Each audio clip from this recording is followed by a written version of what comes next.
Nobody teaches you how to be sick that far from every person who loves you. There's an envelope on my table. My name is on the front of it in blue ballpoint, 4 pages thick, and it is the bill from 4 days in a private hospital in Cebu City, in the Philippines, this past May. I'm 72 years old. Before we're finished today, I'm going to read you every line on those pages that matters, all of them out loud, the way I read a cash drawer for 31 years. Not yet, though. If I hand you the number first, you'll hear it and think you know what happened to me. The number is not the story. How a woman my age ends up standing inside that number, on a street she still can't pronounce right. That's the story. At 72, I got sick in the Philippines. Here is what you need to know. 5 things, to start. 5 things I didn't truly know before the night my bucket went over, and there is nobody to hold responsible for that but me. Then a 6th, which I could not have known, because it is not information, it is a person on a bench. I am putting that one last, and it is the one I would move to the front if I were building this list again. My name is Frances Deaver, Fran. 31 years a bank teller in Spokane, Washington. Window 1, the far end of the counter by the door, because I was the one who opened. At 7:40 every morning, I counted my drawer up. At 4:15 every afternoon, I counted it down. The 2 numbers had to be the same number, with the whole day's work in between. Not close, the same. The drawer has to balance. A teller who's over by $2 is exactly as wrong as a teller who's short by $2. And if that sounds strange, you've never sat in a back room at 5 o'clock with a supervisor and a strap of 20s, hunting for where you stopped paying attention. I'm not brave, and I've never been the interesting one at a table. I'm a woman who balances, and all of this happened because a woman who balances finally got into a country where the arithmetic comes out. I stood at that window from '88 to 2019, and what crossed it, more than paychecks, more than birthday money in an unsealed card, was hospital paper. Not always the bill itself, sometimes just the shape of it. A man named Dewey came in every second Thursday and had me split his deposit into 3 cashier's checks, and one always went to the same address on 5th, and he said the same thing every time, quiet, like it was a joke we shared. Chipping at it, Fran. 12 years. I watched people pay for being sick. That is what I did for a living. Money leaving, over and over, in the same direction, from people who had already been frightened once and then got the paperwork 3 weeks later. And I learned something at that window that I have never been able to unlearn. Being sick in my country is not one event. It is a bill that arrives after you are already better, when the fear has gone out of you and there is nothing left to spend the adrenaline on. That is the cruel part. You are fine by then. Standing in your kitchen, fine. Holding an envelope, I got so I could tell which envelope a person had by how they carried it in. Then Ivan Deaver, my husband, 34 years at the aluminum plant out in Meade. Ivan has been gone 6 years. I am not going to spend your afternoon on that, because he would have hated it. Here is the part that belongs in this story. After Ivan, the arithmetic of my life stopped working, and it never started again while I lived in Spokane. I have every month of that last year in a spiral notebook, in pencil, and I carried it across the ocean, which tells you something about me. Coming in, $1,884 a month. That's Social Security. That's all of it. There's no pension at a bank for a woman who started as a part-time teller in '88, whatever people assume. Going out. Rent, $1,185, a fair price for a 1-bedroom on the north side, and it went up $60 my last year. Power and gas, $118. Water, sewer and garbage, $79. Phone, $58. Internet, $65. Groceries, $340. And I'm a small eater. The car, $191 all in. Insurance and gas and tabs and setting aside for the thing that breaks. Medicare Part B, $202.90, taken straight out of the check before I ever see it. The drug plan, 22. That's $2,260.90, going out against $1,884 coming in. By that last year, I was $376.90 short. Every month, not once. The years before it, the number was smaller and the run never broke, and I covered it out of what Ivan and I had put by, and I watched that come down the way you watch a candle come down. Now look at that list again. There's no line on it for being sick. Not a small line, not a hopeful line, no line at all. And that isn't an oversight. That's what a short month does. When you're $376 underwater before anybody in the house so much as sneezes, there's no room to build a room for it. I had Part B, which pays its share of doctors and outpatient care, and a drug plan. What I didn't have was the supplement, the extra policy people buy to cover what Part B leaves on you. Original Medicare has no ceiling in it, no number where it stops and says, all right, that's enough from this woman. The supplement buys the ceiling, and the quote I got, at my age, in my county, was $187 a month, $187, against a month that was already $376 short. So I did the thing half the people listening have done and are ashamed of. I put off going. I've had a condition since my 50s, nothing dramatic, nothing you'd notice at a bus stop, and it wants looking at twice a year. I went once every 18 months, then once every 2 years. Not because I'm stupid, because every appointment had a stranger walking behind it. A bill that would turn up in 3 weeks with a number I hadn't agreed to, and there was no room in that month for a stranger.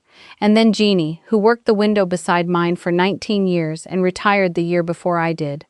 She was 62 then, which matters, because at 62 you're not on Medicare yet. You're out on the open market buying whatever you can hold. She had one bad night the February after she retired. Her neighbor drove her in. She was in the emergency room a little under 5 hours and home the same night. And nothing was wrong with her that a bag of fluid and a morning of rest didn't fix. $2,300. That was her share after her plan did what her plan does, because her deductible is a mountain and she was standing at the bottom of it in February. $2,300 for 5 hours and no answer. I ran it against my own month because that's what I do. $2,300 is my entire check for a month and 11 days of the next one, with nothing eaten and nothing heated. There's no version of that month that closes. I'd have taken the payment plan and started chipping, like Dewey, out of a check that was already $376 short, and I'd have been chipping at $79. That's not a crisis. A crisis happens and then stops happening. That was arithmetic, and arithmetic doesn't stop, it runs. Now, how a person like me ends up in Cebu. Evelyn Cabahug, window 3, 9 years, close enough that I knew her lunch by the smell of it. She came to Spokane in '99 with a husband who worked in a hospital laundry, raised 2 boys on Napa Street, and went home to Cebu at 58 when her mother needed her. Evelyn never said a beautiful sentence in her life, which is why I believed her. What she said, one afternoon at the coin machine, was this. When my auntie was in the hospital in Cebu, my cousin slept in the room with her. 10 nights. She said it the way you'd say the bus was late. And I said, "They let her?"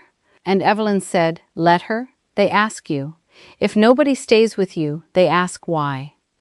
I turned that over for 4 years, the way you turn over a check you're not sure about, because the picture in my head of getting old in my country was a corridor, a screen at the desk with my birth date on it, me somewhere down that hallway being handled correctly and knowing nobody, and a bill coming toward me the whole time like weather. I wrote her. Then I called her. Then for 2 years I did what I am actually good at, which is a spreadsheet, and the answer was so ugly I ran it 3 times, hunting for my own mistake. I flew out of Spokane at 6 in the morning on Monday, March 10th last year, and landed in Cebu about 26 hours later with 2 suitcases and a box of what I wouldn't ship. Evelyn met me. She lives out in Mandaue, the next city over. She found me a place and then went back to her own life, which is the correct thing for a grown woman to do, and I was on my own by the second week, which is how I wanted it. I'll be short about the first months. Heat that sits on the back of your neck like a wet towel. A ceiling fan I fell in love with. Getting lost. Getting overcharged and knowing it and paying anyway, because I could not work out how to say no, politely, in a language I did not have. Third week in, I called my downstairs neighbor 8. That's what I'd learned off a video on the internet, and I said it to a woman of 76 with 2 grandchildren asleep behind her, and she laughed until she had to hold the doorframe. Manang, she said, or just Nang. That 8 word is a Manila word, Lola. Here you say Manang. The Lola on the end of that was me. Manila would have left me an 8. On Iscario, I'm Lola to everybody under 60, which is 2 rungs up and not a thing you argue with in a doorway. Manang Sinang. 76, ground floor, back apartment, raising 2 grandchildren while her son works in Bohol. She sold cooked rice out of her window when her knees were better, and she knows every single thing that happens on that street before it finishes happening. That was my correction, week 3, and I've said Manang ever since. I will get something else wrong before this is over. I'd rather be corrected than charming. Now here's where the teller shows up. Before there was one thing the matter with me, I built the system, feeling foolish about it, the way you feel foolish buying a fire extinguisher. Envelopes. That is how I have run money since I was 26, and it is how my mother ran money, and I am not apologizing for it to anybody with an app. Rent, food, power, rides, church. Real envelopes, in a tin box, with the month in pencil on the front. Last July I started a 6th envelope, and it's the one that saved me. On the front of it I wrote 2 words, hospital money. It isn't cash, before somebody sensible tells me not to keep $4,000 in a drawer in a tropical country. It's an account, and the envelope is where I keep the slips, because I'm old in my habits and I need to hold the thing. $500 a month, and no card attached to it. That's the important part. The card is the leak. The money people lose isn't the money they decide to spend. It's the money that's reachable at 9 at night. I opened it on Monday, July 14th, put $500 in it, and I've put $500 in it on the 3rd of every month since, and I have never taken anything out, except the one time this story is about. Why 500? Because I asked myself what I was buying, and the answer was 1 bad week. Not a lifetime of care, I'm not fooling myself. 1 bad week, paid on the day, without asking my daughter for anything and without chipping. And that same month I walked to the PhilHealth office with my alien registration card and paid 17,000 pesos for the year, which is what a foreign national pays. $279.84. It came out of the July float in one piece, and July closed ugly on me. What that bought me is on the pages, and so is the part I still don't understand. So that was me by last fall.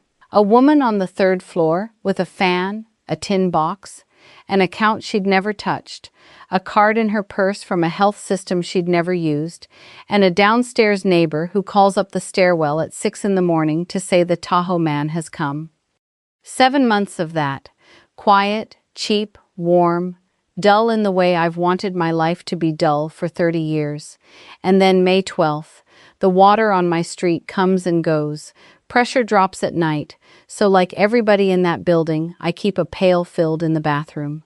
I fill it last thing before bed, and if I forget, I fill it whenever I wake up, because a woman who has to wash at 5, with no water in the pail, has started her day wrong. I woke up at 1:10 in the morning on a Tuesday, and the pail was empty because I'd forgotten, and I got up to see to it. I got the pail under the tap, and the room went over on its side. Not the room, me. But it does not feel like you, it feels like the building, and I put my hand out for the wall, and the wall was not where I keep it. I went down on one knee on the tile, which is nothing. I have gone down harder in a parking lot in January. Then I tried to stand up and I could not. Twice, holding the edge of that tub like a woman climbing out of a boat, and my arms did what I told them, and the rest of me did not come along. I was on the floor of my bathroom in Cebu City at 1:10 in the morning, 72 years old, wet to the elbow, entirely clear in my head, and unable to get off the tile. And the pail went over. Full pail, plastic, on tile, in a building where the walls are what they are. It sounded like a car door in a church. Manang Sinang is 2 floors below me, on the ground floor. She has bad knees and the sleep of a woman with 2 grandchildren and a son away working, which is to say she does not have any. She heard that pail and she was up my stairs with her key in about 90 seconds, and she did not hear me. I never called out. The version where I'm hollering for help is a better scene, and it isn't what happened. I was lying there working out how to solve it myself, which is what I would have gone on doing until morning. She heard a bucket. I've thought about that more than anything else in the last 3 months. Not about being ill. About the fact that in Spokane I lived above a garage where I could have knocked over every pail I owned. She got the door open. She's had that key since my first brownout, when the bolt jammed and I stood on my own landing like a fool. She looked at me for about a second and did 3 things in an order I still admire. She put a towel under my head. She took my purse off the hook, which is where anybody who's been to a hospital in this country knows the identification lives. And she went down and stood in the middle of Iscario in her house dress and stopped a taxi. I don't remember the ride. I remember her hand around my wrist the entire way, not holding my hand, holding my wrist, the way you'd hold a rail. 4 days. 4 days on the 4th floor of a private hospital in the hospital quarter, which is a real thing in this city. A few streets off Osmena Boulevard, near the circle at Fuente, where the big places sit shoulder to shoulder. The blocks around them are drugstores and food stalls and boarding houses full of families who came in from the province to be near somebody. I won't describe the treatment, because there isn't much to describe. What I had was the thing I've managed since my 50s, which had gotten away from me, and on top of it I was badly dried out, and the two together took my legs out from under me on a bathroom floor. That's the whole event. If you came for drama, the drama already happened, and it was a pail. The system is what you need, because the system is where the money is, and nobody films it. Here's the room. Green walls to shoulder height, cream above, a ceiling fan going all 4 days, a window looking at the back of the next building, and a strip of sky with a crane in it. A bed for me, and along the wall a second thing, low, vinyl, the size of a church pew, which folds out. That's not for visitors. Visitors get a chair. That is a bed. It is standard, and it is there because somebody is going to sleep in it. They call that person your Bante, your watcher. Here is how it actually works. In an American hospital, the staff does everything. Your family visits, and at 8 o'clock, a voice says, "Visiting hours are over," and everybody who loves you gets in the car. Here the staff does the medical part, and your Bante does the rest. She fetches from the drugstore downstairs. She takes the paper to the counter. She knows what you ate and whether you slept, and when they ask her. Manang Sinang, 76, with 2 grandchildren at home, and knees that take my stairs sideways, slept on that bench 2 of the 3 nights. Her daughter-in-law took both boys out to Talisay that first morning, which is the only way a woman of 76 sleeps anywhere but her own house.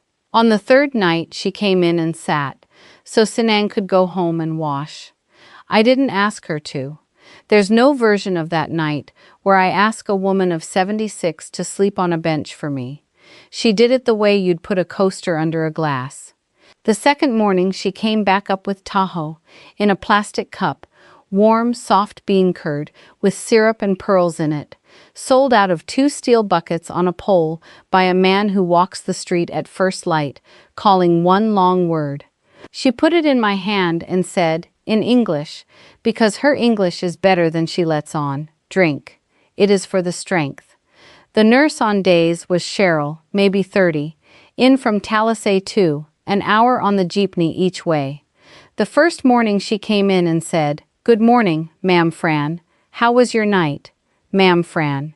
The last time I sat in an American hospital was with Ivan, 6 years ago. Somebody comes in, reads the screen, says your date of birth back at you, you confirm it, and that is correct and safe and right. But nobody said his name.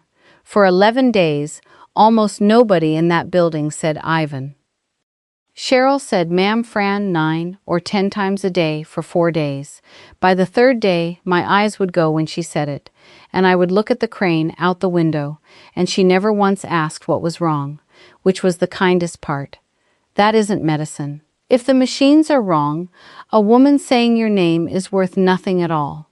But you asked what it's like to be sick over here, and that's what it's like. Now the other column.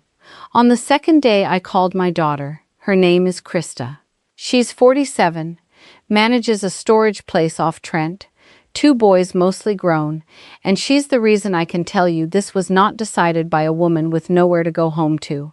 I have somebody. She calls every Sunday morning her time, which is Sunday night mine, and she has never once forgotten. I waited a day and a half to call her, and I'd rather say that myself than have it found out. I knew what would happen when I said the word hospital, and I wanted numbers in my hand first, so I let my daughter go a day and a half not knowing, and if that makes me a liar by silence, then that's what I am. When I called, it went the way I knew it would go. She said, "What do you mean 4 days?"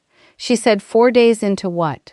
Then she said the sentence I'd been hearing in my head since the bathroom floor. "Mom, first flight, come home." I'll be fair to my child in front of strangers, because that's easy to fail at. Krista wasn't being controlling. She was on her lunch break in a metal building in Spokane Valley, being told her 72-year-old mother was in a bed on the other side of the planet, and everything she knows about her mother's health lives in a filing cabinet 7,000 miles behind her. She said, "They don't even know your history."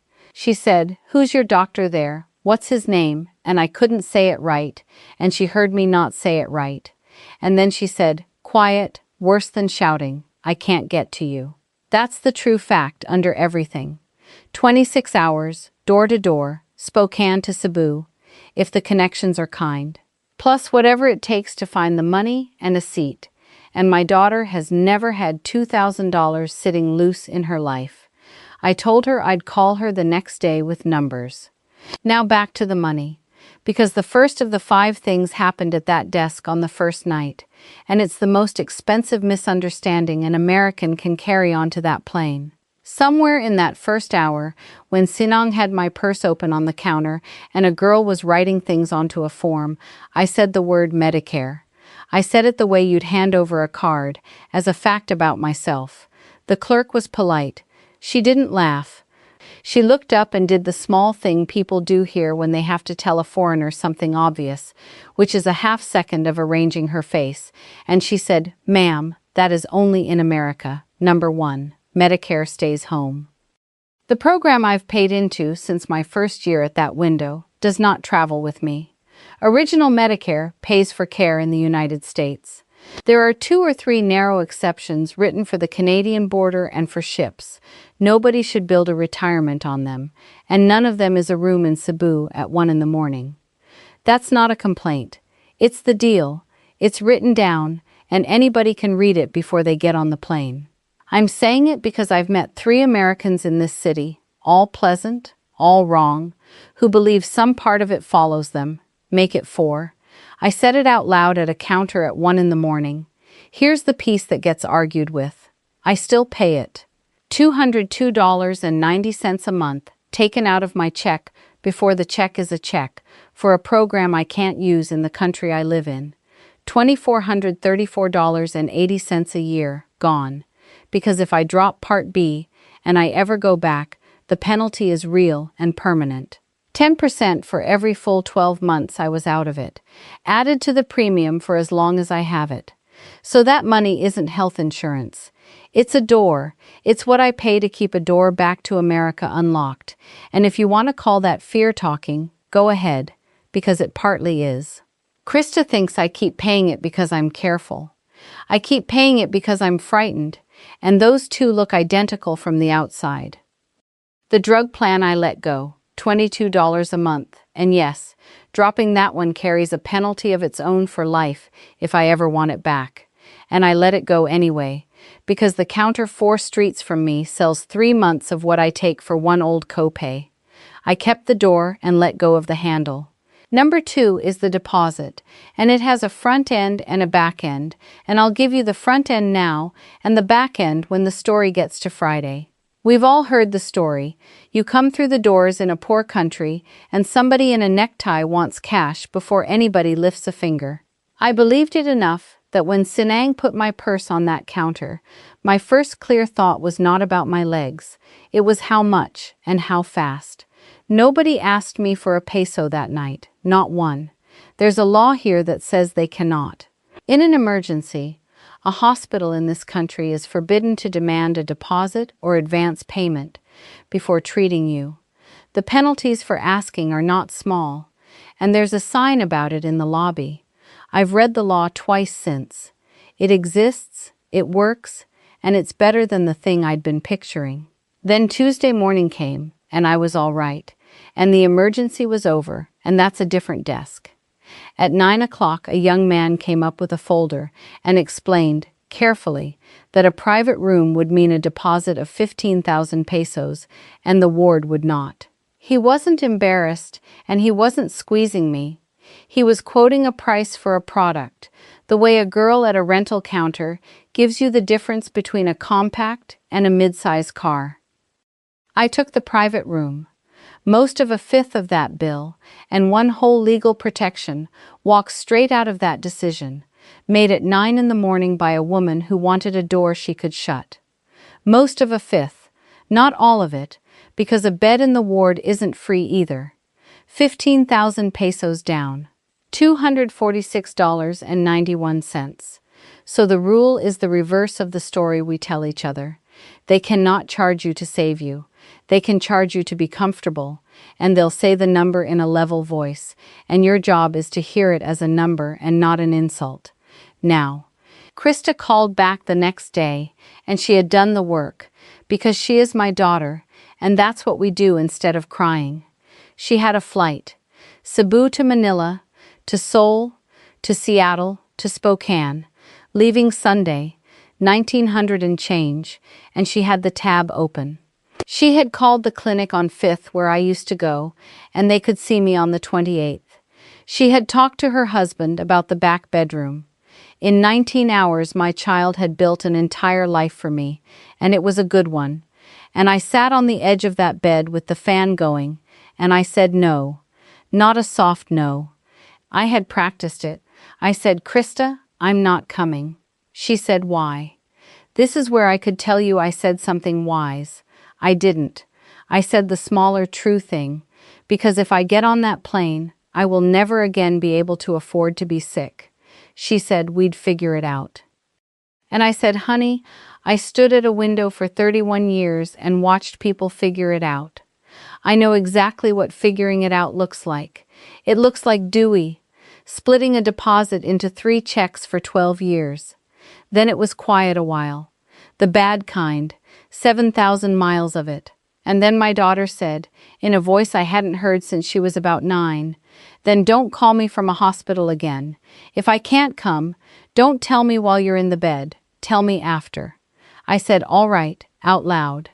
Inside, I haven't agreed to it, and I never will, and neither of us has brought it up since. That's what it actually looks like when a family disagrees about where their mother is allowed to be old. Nobody storms out. You just quietly stop being able to say certain things to each other. Could I have gone? Yes. The ticket envelope had $2,200 in it that morning because I put $200 a month in that one as well, and I've never told Krista it exists.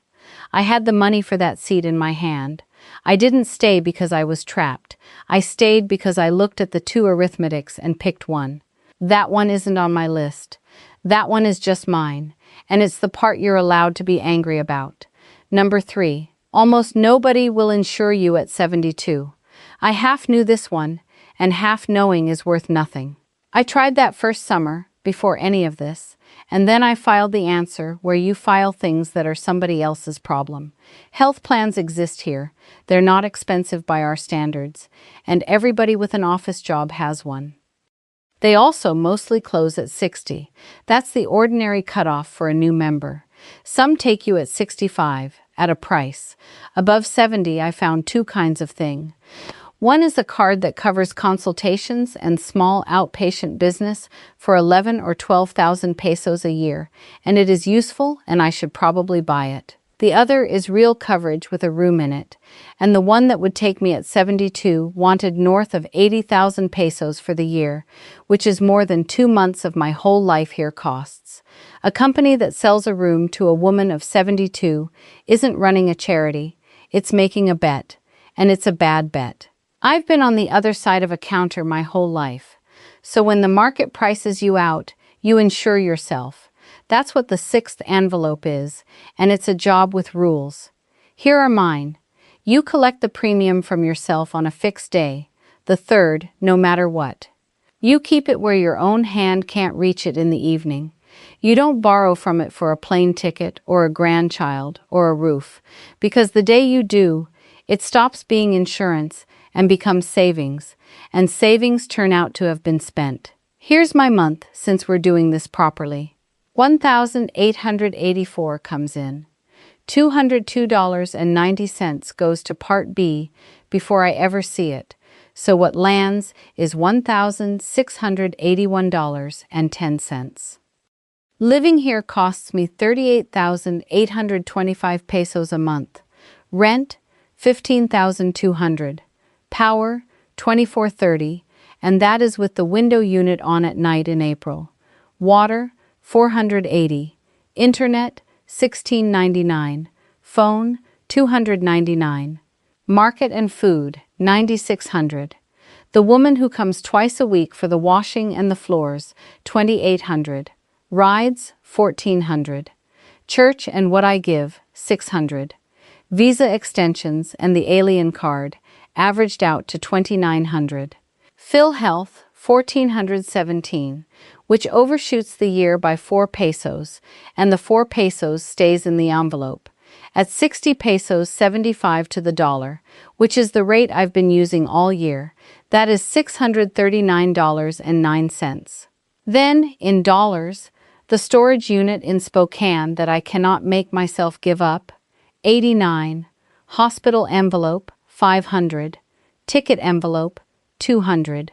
And what's left rides in the account as float, because a teller always keeps a float, and that float is where the small health money lives now, the visit every 3 months at $13, and what I pick up at the counter after it, $253.01.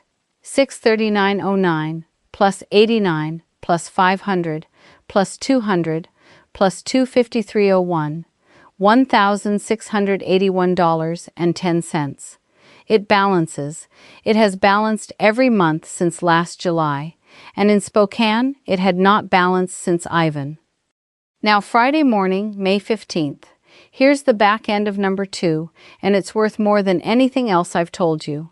The physician who'd been signing my chart came in about 8 and wrote the order to let me go, and you do not leave when the doctor says you can leave.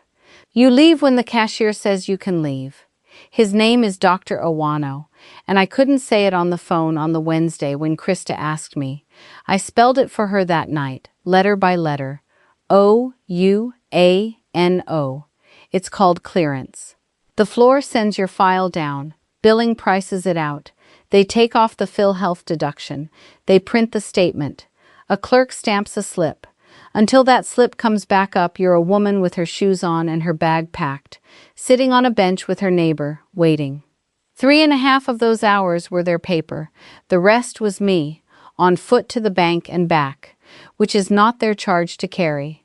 And here's the piece I only learned afterward, at home, reading things I should have read a year sooner. There's a law here that forbids a hospital from holding a patient over an unpaid bill. It's a real protection, it works, it has teeth. And down in the rules underneath it there's a line, plain as a fence post, that says the patient must not be in a private room. I was in a private room. I chose it at 9 that Tuesday morning, from a young man with a folder, for $246.91. So that protection was never mine. Nobody hid it, and nobody lied to me. It's written down in the part nobody reads, and I signed a page agreeing to a room I liked better, and I stepped outside the fence without knowing there was a fence. It cost me nothing, because my bill was small. That fence isn't built for a woman with a small bill.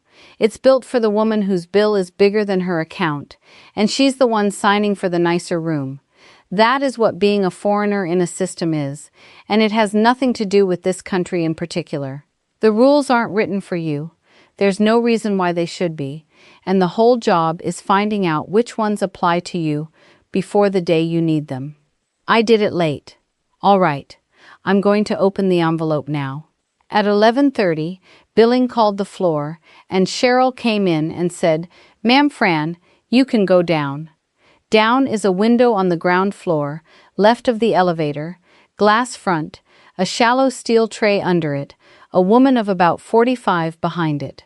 I stood in that line 18 minutes, and what was going through my head was not what you would think. I was reading her drawer. 31 years, I stood there and watched a woman I'd never met run a cash window, and she was good. She counted twice, out loud, and squared her bills the way you do when somebody taught you properly, and there was a strapped bundle at the top of her tray she hadn't put away yet, which meant she'd been busy since 7. Then it was my turn. I put my passport in the tray. She slid 4 pages back at me, and I'm going to read them to you now. Statement of account. My name spelled right, which I hadn't expected.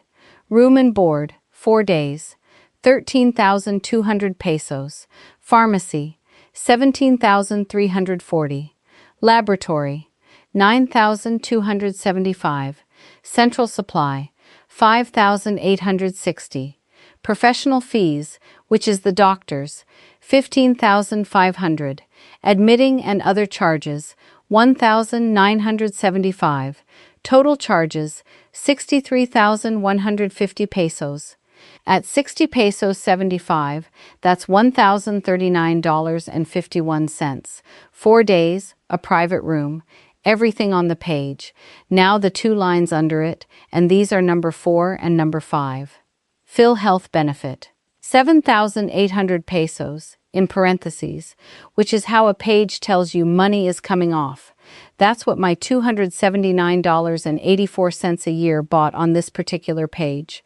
7,800 pesos, $128.40. It's a fixed amount for the thing they wrote down as the reason I was there, and it does not go up because I chose a private room. It would have covered a much bigger share of a ward bill. I chose the door I could shut, so it covered a smaller share of mine. That's not a scandal, that's a rate table. And here's my second hole, and I'd rather hand it to you than pretend. I've been told another code, close to what I had, pays 11,700. I don't know if that's true, and I don't know how much choice anybody had about which line got written. Somebody listening to this bills for a living and knows that page better than I do. I'll read it twice, and I'll say so out loud if I was wrong. Next line. Senior citizen discount, 0. On the 3rd day, I'd gone down to the drugstore on the ground floor with Sinang, and a woman ahead of us, 60-odd, put a card on the counter with her paper, and the register took 1/5 off her total, and then took the tax off as well. That's the law here. 20%, no tax on top of it, on medicines and lab work and the doctors, and establishments honor it or answer for it. It's the most generous thing I've ever personally stood next to one country doing for its old people. I put my passport on that counter, 72 years old, 14 months on that street. Nothing. Not 1 peso, and that is correct. That benefit belongs to citizens, it says so in the law. It is paid for by Filipino families, and I am a guest here. Any foreigner who demands the senior discount is a person I would walk away from at a party. And for the 4 seconds it sat on that counter, I was that person. I knew the answer before she gave it, and I put the passport down anyway. Not mine, back in the bag. But you need it in your budget every year you live here. On my 4 pages, take the lines I'm sure qualify. Pharmacy, laboratory, professional fees. 42,115 pesos. 20% of that is 8,423. $138.65 that the woman ahead of me gets at 60, and I do not get at 72, and will not get for as long as I carry this passport, and the tax comes off hers besides. Last line. Balance due. 40,350 pesos. Now hear me, because this is the one place a teller earns her wages. That is not what it cost me. That is the balance.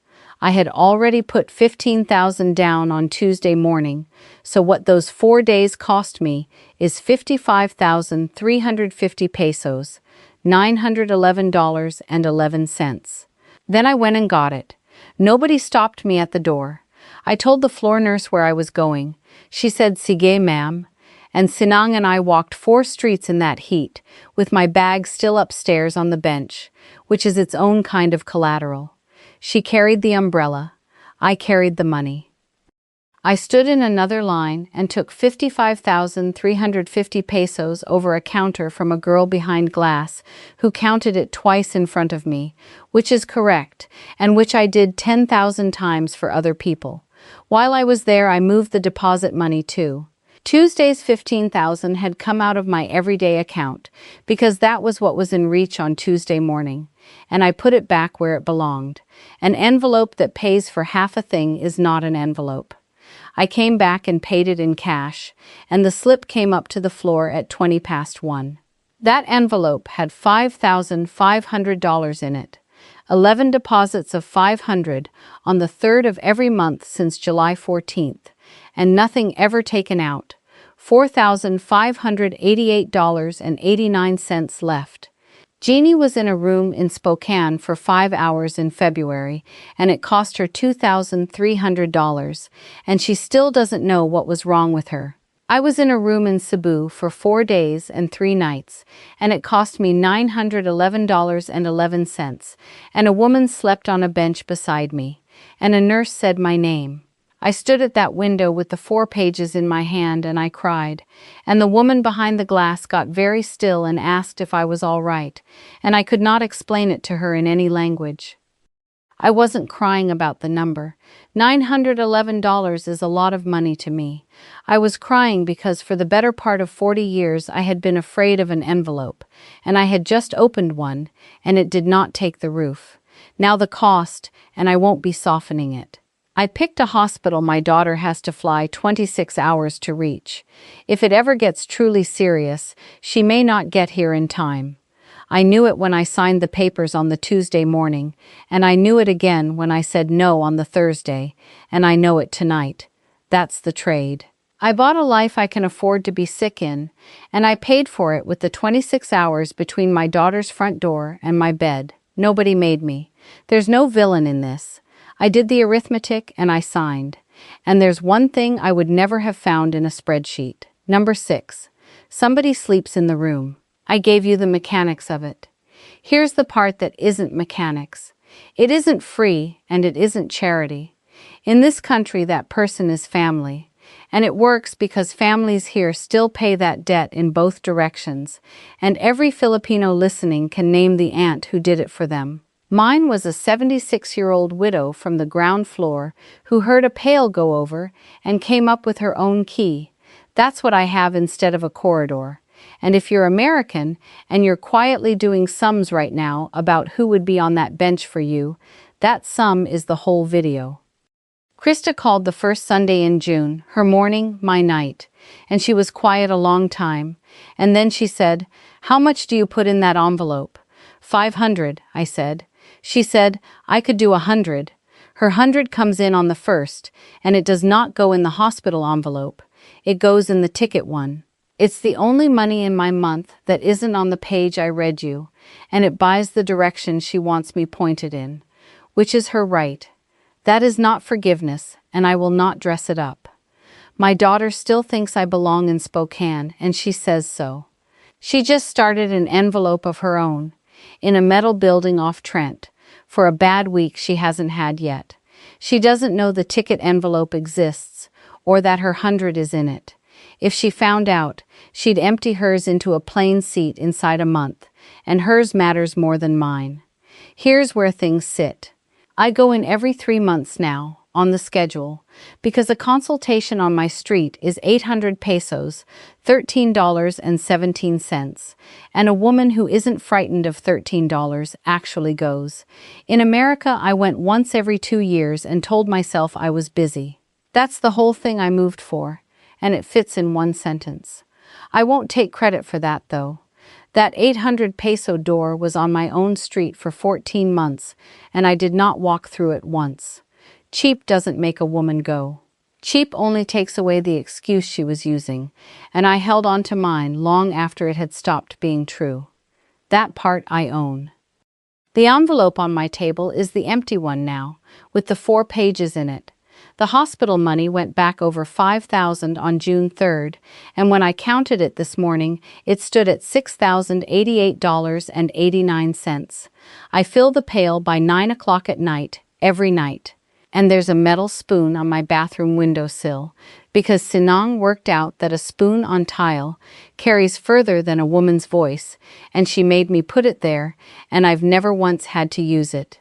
This morning at 6:10, the man came up Escario calling Tahoe, one long word, and I went down in my house dress and bought 2 cups, because Sinang stopped selling rice out of her window, but she has never stopped getting up. So, ask me anything about that bill. I kept every page, and if you ask me something I actually know, I'll answer you down there, and then tell me the medical money story you never told your kids, the bill you paid quietly, the one you're still not telling them about tonight. Somebody down there is sitting in a kitchen with an envelope they haven't opened, and they need to see that somebody else opened one and the roof stayed on. I'm Fran. Window 1, Spokane, Washington, and now the 3rd floor of a walk-up office